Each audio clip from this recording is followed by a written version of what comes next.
Good morning. It's a little wet out. I'm on the Sherman.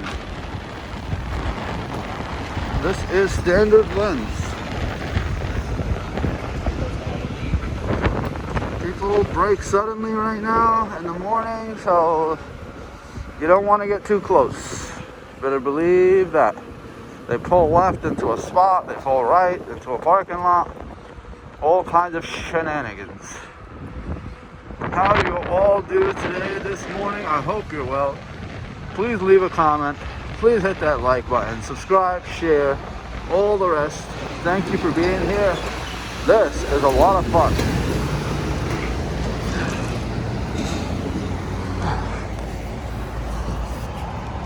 Yep. It's Shermantown, as I like to put it.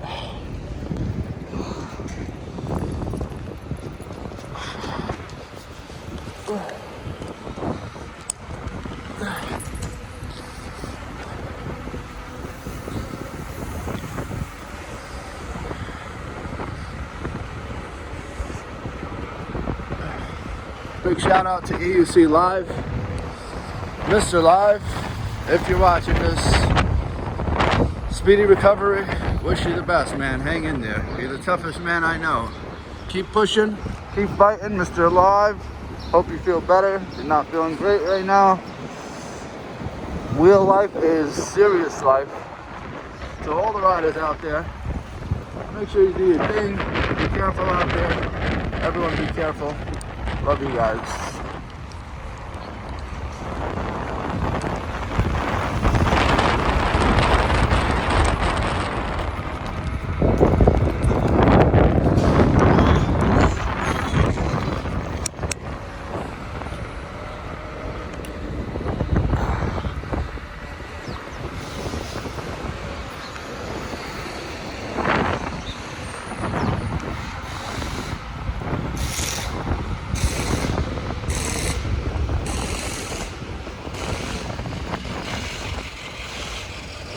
So it rained into the night, and that's why it's still a little bit wet out here.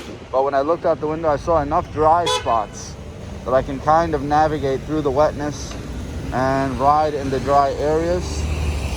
So I do hope that I can keep my Sherman dry. I hope that I can stay upright so that I'm not slipping and sliding everywhere. This is why I don't like to ride when it's wet. I don't like to put my life on the line. I prefer the dry, rideable track. It is not easy. Even if it's a little bit wet like this, it gets very serious very quick, especially with cars in the morning. They're trying to get to work.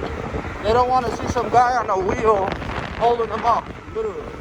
So I really got to get ahead of the pack as quickly as possible for my own safety, because there's always that driver who doesn't look very well and just is, weaving and dipping and diving through traffic.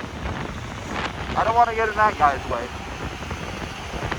I want to stay somewhere off to the side where it's safe, where car drivers can see me and not get too close to me. Yeah. Also, I don't want to have to go max throttle with the Sherman full speed, because the faster I go, the riskier it is. And I'm really trying to reduce risk right now. Especially in the morning.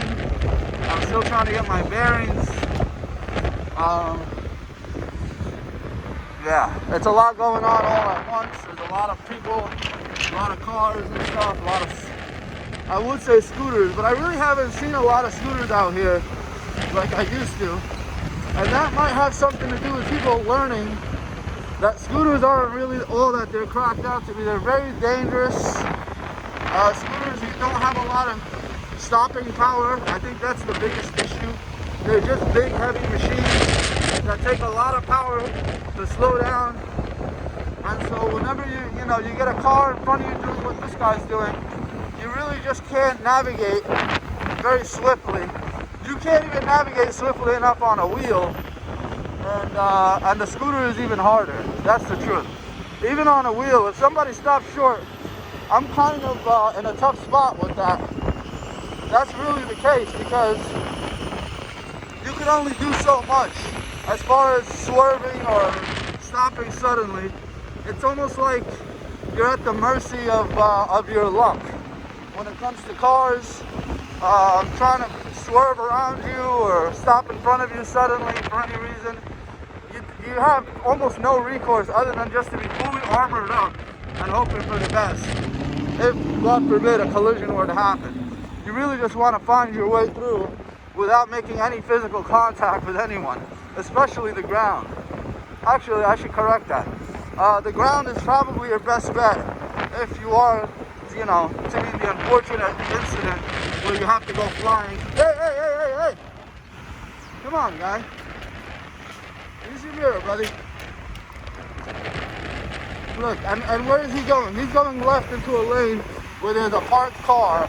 And it's like he's not looking in front of him, he's not looking to his side, he's not looking behind him, he's not looking in any real particular direction as far as jumping out into a lane goes. So I don't know what to tell these people. Sometimes there's nothing you can tell somebody. If a guy's just drowsy or tired or sleepy and he's driving, you just you need to get out of the way. That's a giant hunk of metal, and we're talking thousands of pounds of motor and tire and all doors.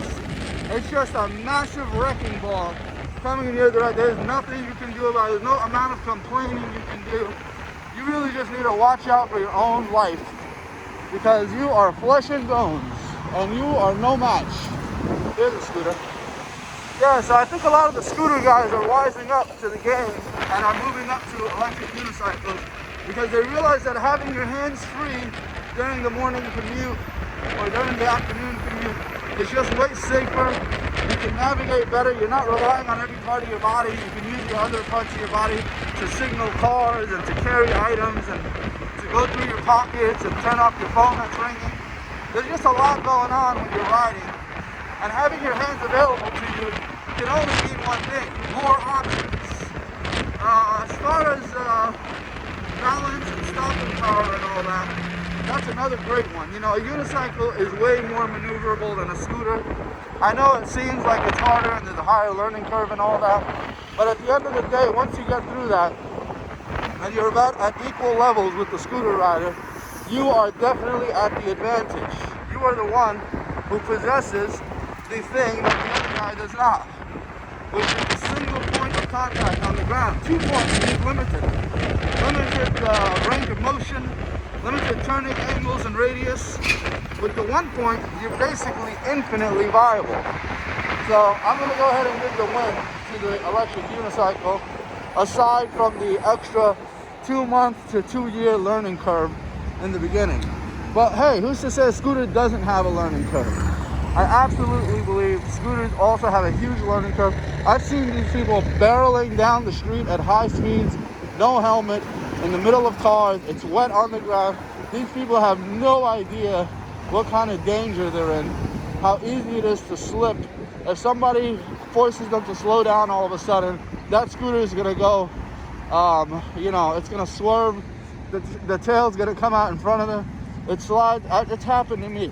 It's happened to me. I've underestimated the grip and the power of the scooter many times. The scooter is absolutely dangerous under certain conditions, under many conditions, and the rider doesn't even know it. It's usually unexpected where the rider goes down and doesn't realize that the scooter wasn't giving them nearly as much traction and control that they were thinking. So if you're a scooter rider out there and you're watching this video, maybe you're interested in the unicycle, maybe you just love watching these unicycle videos, and you hear me now coincidentally talking about your scooter, listen to me carefully. Be careful on that thing. Those wheels are so small. You are subject to damage from any rivet or groove in the road, and the traction is terrible, especially at those speeds. Some of your scooters, I've seen you guys out there, I've had them too. Some of these scooters go 30, 40 miles an hour. You could be going 15 miles an hour and lose control. Imagine you're going 25, 30, and all of a sudden you need that little extra traction and you don't have it. You go down, the scooter is not really going to act like a barrier or help you in any way. You're going to slide, you're going to crash into something, God forbid. You're going to bang into something. I mean, you're basically at the mercy of your luck and the road.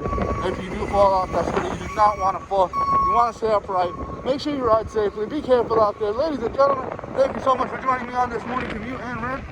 I really hope you enjoy it. I really hope you're out there being safe and careful and getting to your schools and getting to your jobs safely. And if you have any questions, comments, suggestions, ideas, leave them below. I'll see you. Have a great day. Goodbye, everyone.